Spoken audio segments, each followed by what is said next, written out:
Если приглядеться, то мы последние 100 лет живем в условиях санкций, эмбарго и блокад, революций и даже военных интервенций.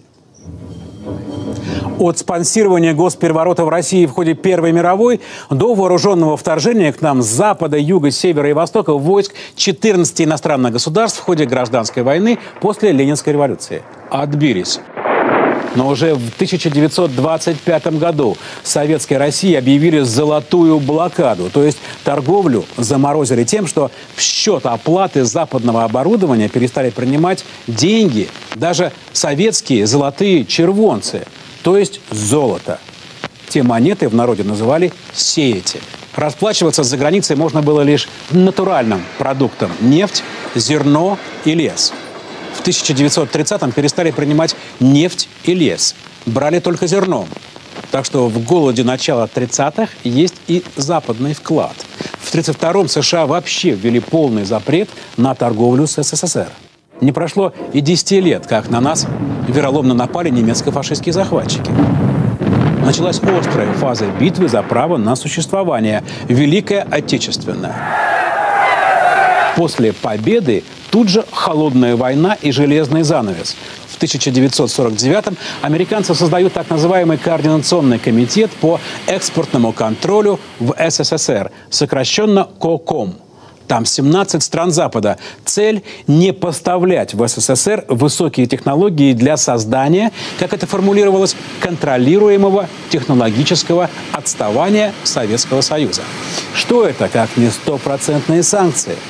Американцы в 1963-м через КОКОМ заставили канцлера ФРГ Аденауэра заблокировать проект строительства газопровода из Сибири в Западную Европу. То была сделка века. Оплата нашего газа вперед за счет поставок тысяч километров немецких труб. Санкции заморозили сделку на целых 7 лет. Ее заключили лишь в 1970-м.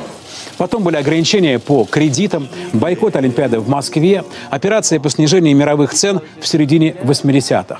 КОКОМ перестал действовать в 1994-м, когда СССР развалили, а России было не до высоких технологий. Все и так сыпалось. Зато к концу 90-х стали поддерживать терроризм у нас на Северном Кавказе. Как результат – война. Таки справились, хотя эхо до сих пор.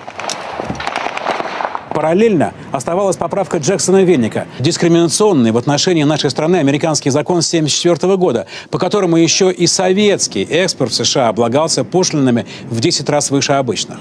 Поправку отменили лишь в 2012-м. Но в тот же день ввели санкции против российских чиновников. Закон Магнитского. Потом поводом для санкций стала рукотворная большая провокация на Украине и Крым.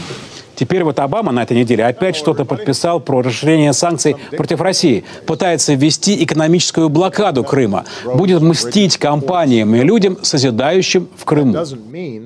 То есть я к тому, что санкции против нас были всегда. И независимо от режимов, будь то Российская империя, СССР или, как сейчас, демократическая Россия.